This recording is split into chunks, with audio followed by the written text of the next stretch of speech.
Aleluia. Pode sentar, irmãos. Todos estão me ouvindo? Amém.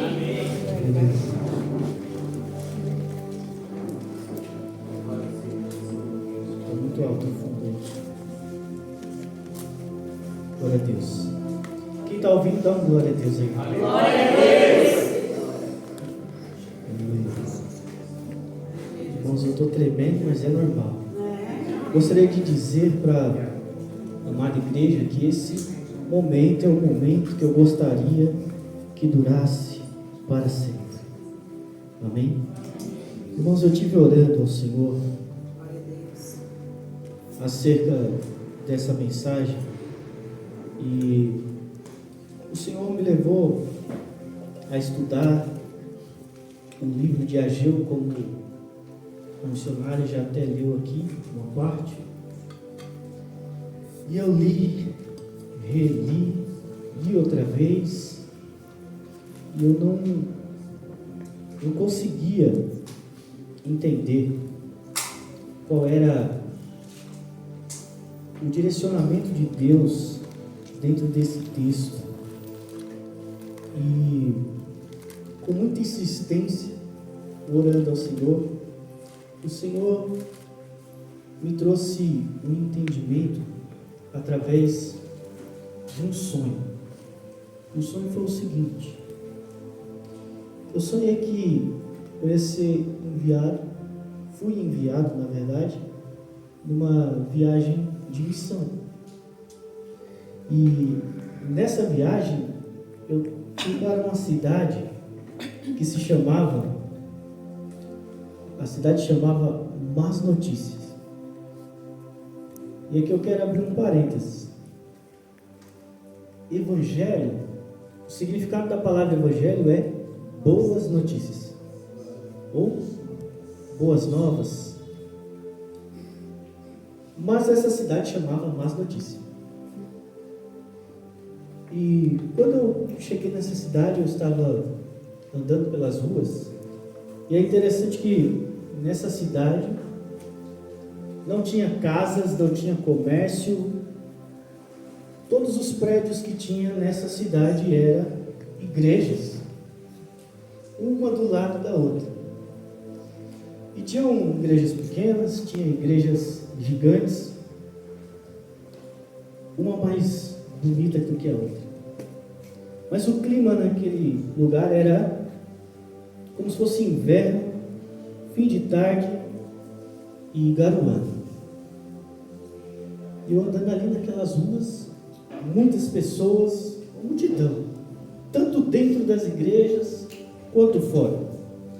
Eu comecei a entrava em uma igreja, ficava um tempo, entrava em outra. E é interessante que quando dentro desses templos estava o mesmo clima, frio, meia luz, mas lá dentro as pessoas estavam contentes, alegres.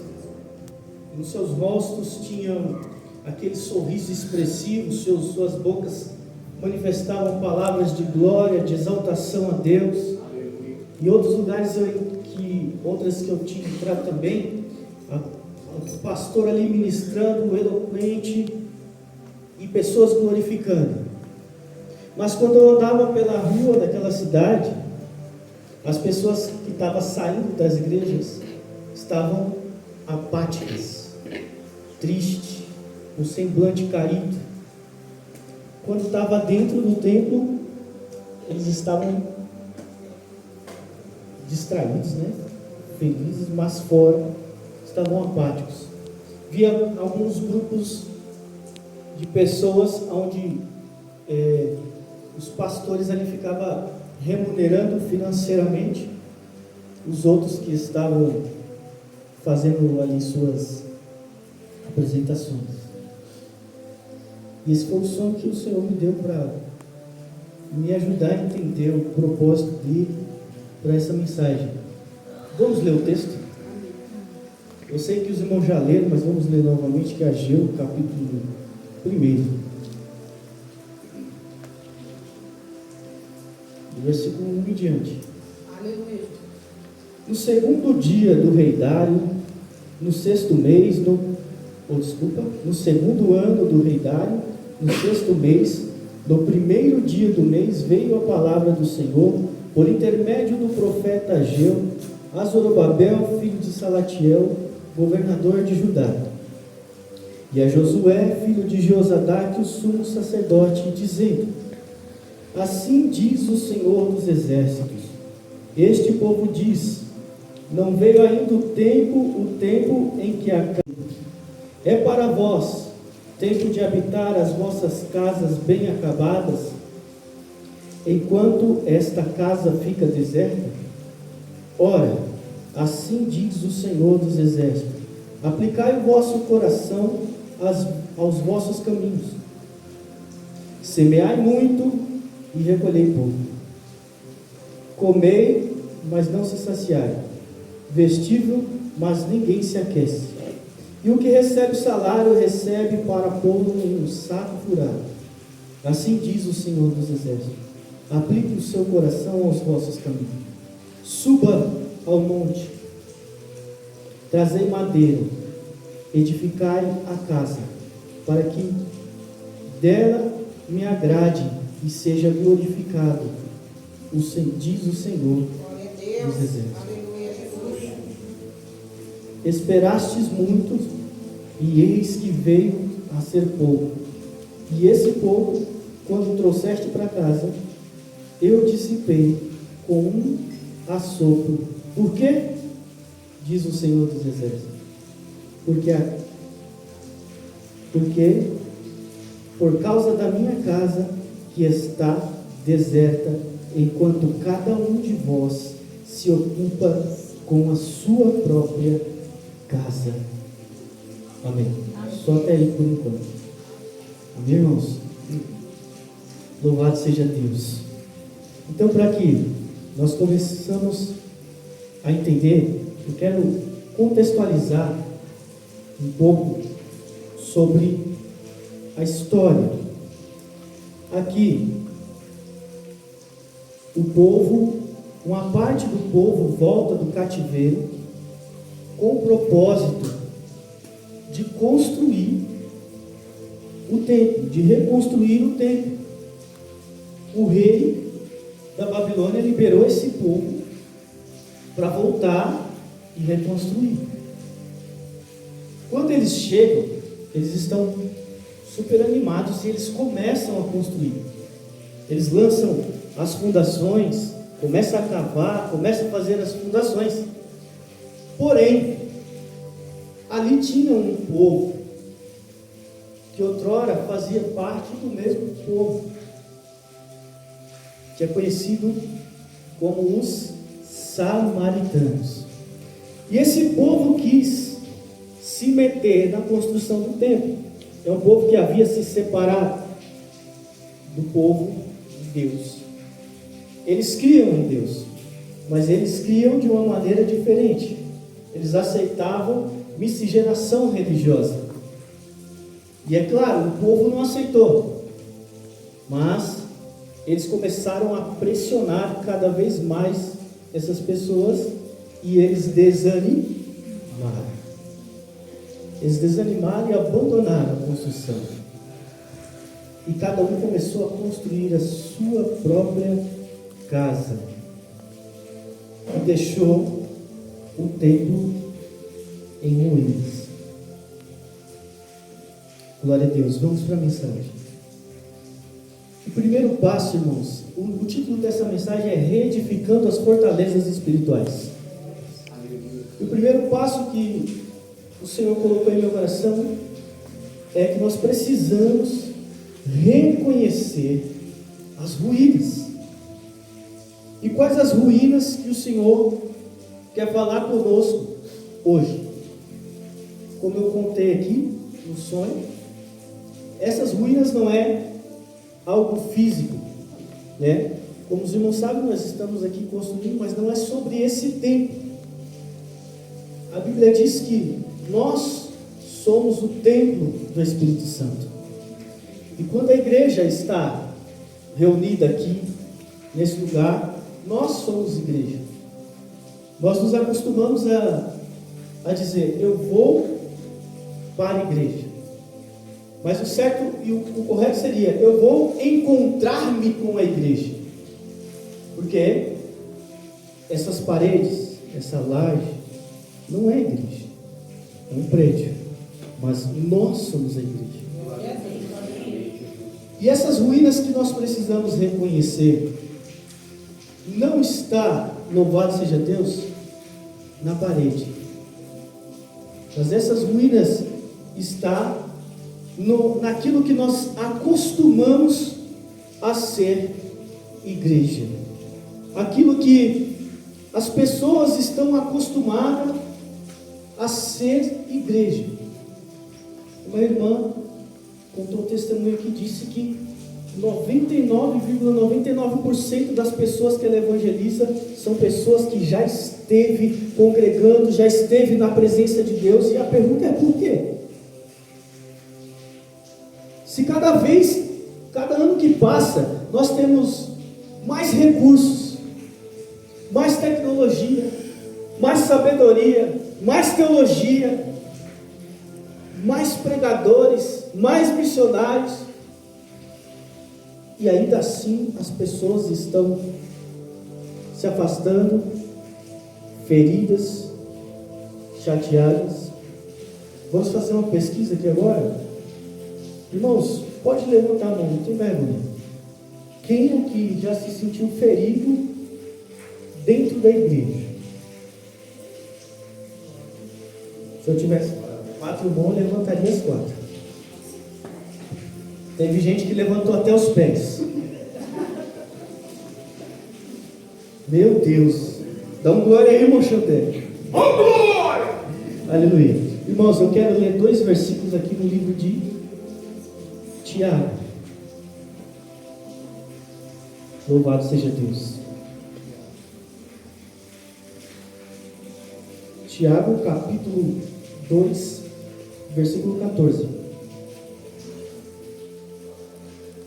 Meus irmãos, que proveito há se alguém dizer que tem fé e não tiver obras? Pode esta fé salvá-lo? O outro texto, no mesmo livro de Tiago, capítulo 3, versículo 17, diz assim: aquele, pois, que sabe o bem que deve fazer e não faz, comete pecado. Então, irmãos, as ruínas que nós precisamos reconhecer hoje é aquilo que nós acostumamos por ser igreja, que hoje nós poderíamos dizer que é entretenimento. A maioria, e eu às vezes me arrisco a dizer que até mesmo nós, até mesmo eu, em algum momento utilizo esse lugar, essas pessoas, como fuga, como um hobby, como um momento, como um lazer, como um lugar para relaxar. Mas não é por isso que nós nos reunimos aqui. Louvado seja Deus. É claro, nós nos alegrarmos juntos é importante. Nem aos sábados nós temos aqui a reunião dos homens, e isso é muito importante. Tem irmãos que preferem a reunião dos homens a qualquer outro evento. Louvado seja Deus, é importante, mas não é o propósito. Porque quando nós negligenciamos a obra do Senhor e com o propósito verdadeiro de ser igreja, nós cometemos pecado. E esse é um pecado silencioso, que a gente não percebe. Eu estou indo para a igreja toda quarta, todo domingo, todos os ensaios, estou firme. É um pecado silencioso.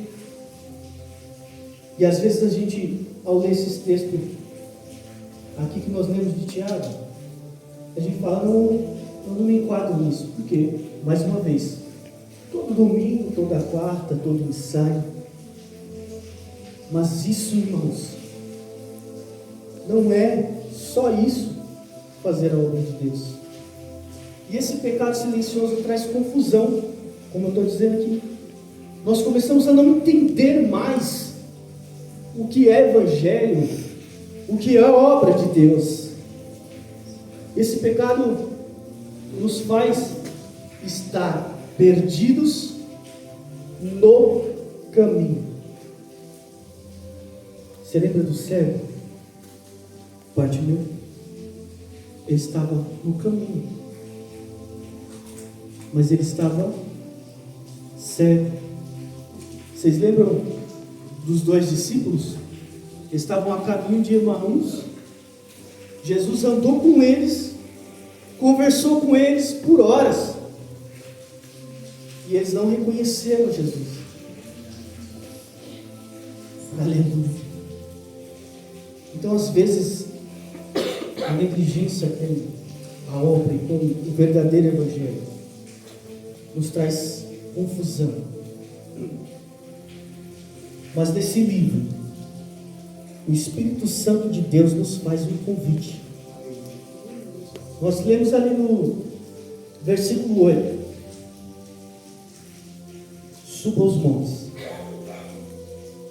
pega madeira, pega material e comece a edificar a casa. Aleluia.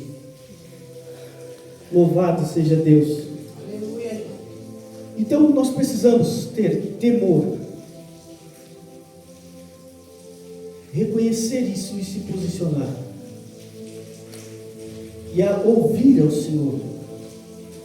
Nos próximos versículos, a Bíblia diz que então ouviu Zorobabel, então ouviu Josué, então ouviu todo o povo, ouviu e obedeceu. E o Senhor suscitou ou ressuscitou o espírito do governador, o espírito do sacerdote e o espírito de todo o povo. É os versículos adiante, tá, irmãos? Eu não estou lendo para nós não tomar muito tempo. O versículo 10, 11, 12 e 13. E o Senhor ressuscita, reaviva o espírito daquelas pessoas. E eles começam a construir o templo. Mas, trazendo hoje, trazendo para essa revelação em relação ao sonho que o Senhor me deu. Por que todas essas igrejas e congregações que eu creio são todas chamadas por Deus, cada uma tem o seu chamado, o seu direcionamento? Louvado seja Deus. Aqui, essa mensagem não é para dizer que um novo tempo de amar está correto e outro lugar não. Mas aqui é o Espírito Santo de Deus nos convidando a algo diferente. O que tem acontecido é o seguinte: as pessoas têm se perdido no caminho, deixando, louvado seja Deus, de lado o real propósito do Evangelho. E qual é o real propósito do Evangelho? É salvação de vidas. Esse mundo que nós vivemos, como eu disse, essas paredes não é a igreja. Esse mundo que nós vivemos é momentâneo e passageiro, mas tem algo que é eterno. E é aí que a coisa fica séria. Para onde nós iremos nessa eternidade? Eu, como servo de Deus, olho para mim, para o meu relacionamento com Deus e falo: ok, eu creio que estou salvo. Talvez nós, como igreja, como ministério, melhor dizendo, um novo tempo de amar, nós olhamos para nós aqui que estamos, irmãos, família, a gente avalia nós mesmos, como a Bíblia diz, avalie-se o homem a si mesmo, e fala: ok, Acredito que se Jesus voltar agora, não vai sobrar nenhum. Ou talvez você pense, vai sobrar um ou dois. Mas, e como igreja na terra? E como o corpo de Cristo num todo? E como humanidade? O que está acontecendo? O que as pessoas veem quando olham para a igreja? Qual é o clima que as pessoas sentem quando entra num templo? Qual é o clima, qual o sentimento que as pessoas têm quando tem um final de culto e eles passam em frente a uma igreja, a um templo? Qual o sentimento que as pessoas têm quando conversam com você? O que você tem para dizer a respeito do Evangelho? Qual o testemunho que você tem para contar impactante para essa pessoa? Eu já ouvi, não lembro qual foi o pregador que disse essa frase, mas você é a Bíblia que o mundo lê. Quais os versículos que estão lendo quando você está com sua boca fechada? Quando você está simplesmente trabalhando no seu trabalho? Ou simplesmente praticando o seu esporte, o seu hobby? Quais os versículos que as pessoas conseguem enxergar em você? E o mundo está ansioso. A Bíblia diz, irmãos, que toda a criação geme pela manifestação dos filhos de Deus. Então essas são as nossas ruínas. E nós precisamos reconstruir. Isso, a Bíblia diz também, o servo de Deus falou assim: e por isso nós éramos conhecidos, por estarmos unidos, no levantar, no sentar, no partir do pão. Nisso a igreja era conhecida. E aí a gente entra agora num ponto ainda mais profundo. Como que o seu irmão que congrega com você se sente ao conversar com você? Quais são os versículos que o seu irmão, quando olha para você, lê? Qual a passagem bíblica que o irmão Alisson, louvado seja Deus, lembra ao olhar para a minha pessoa?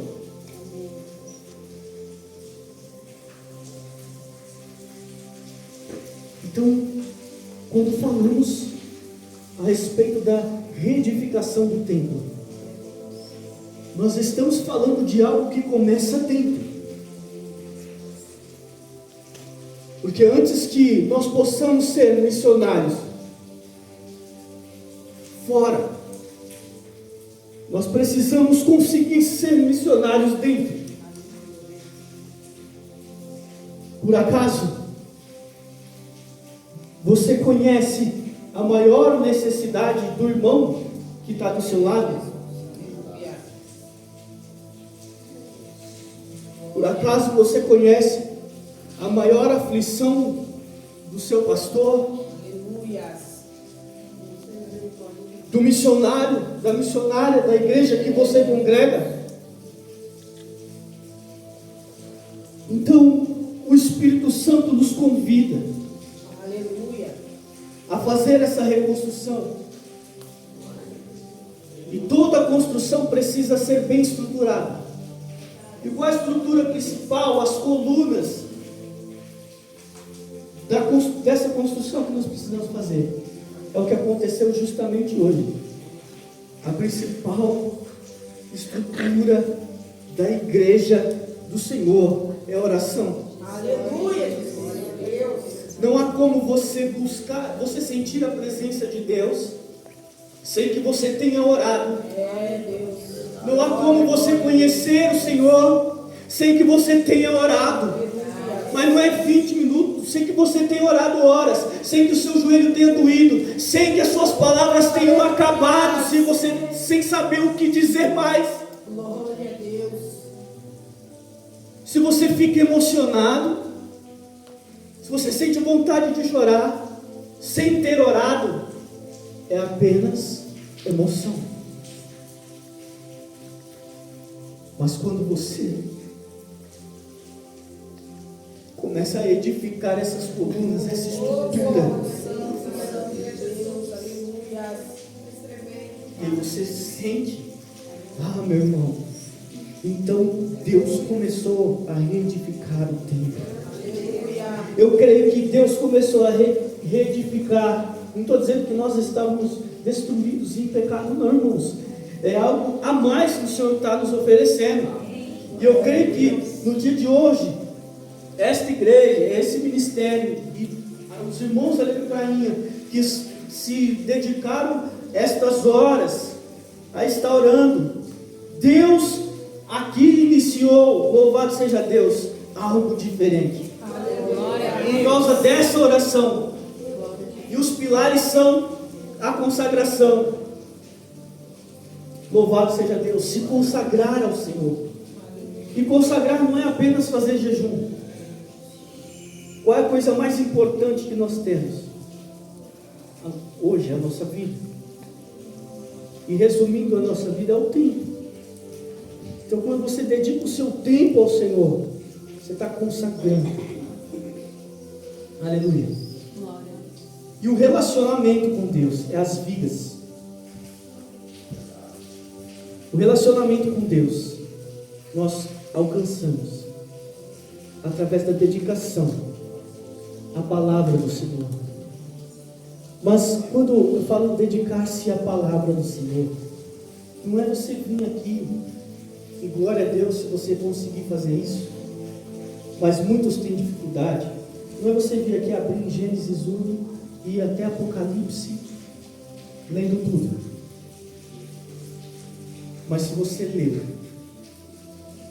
um versículo, um capítulo, você fazer disso a melhor coisa da tua vida, você guardar no teu coração.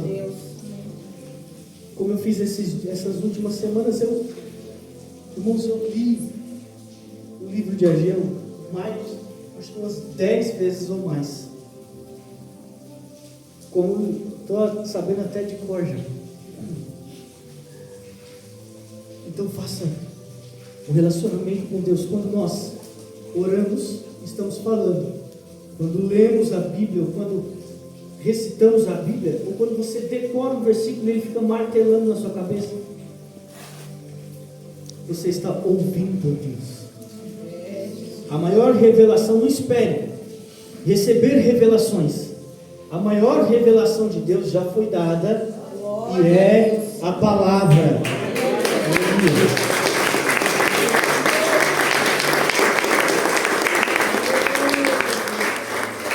Glória a Deus. E a laje dessa reedificação que nós precisamos fazer, a laje que cobre tudo é Jesus. Não adianta, irmãos. Tudo precisa passar por Cristo. Toda a palavra aponta para Jesus. Não há templo sem Jesus. Não há igreja sem Cristo. Não há corpo sem o cabeça. A Bíblia diz que nós somos o corpo e Jesus é a cabeça. Um corpo sem mão continua vivendo? Sem perna continua vivendo?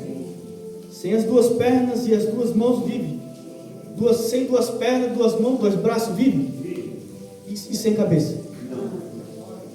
Aleluia. Louvado seja Deus. Então não há corpo sem cabeça. Irmãos, fique de pé em nome de Jesus.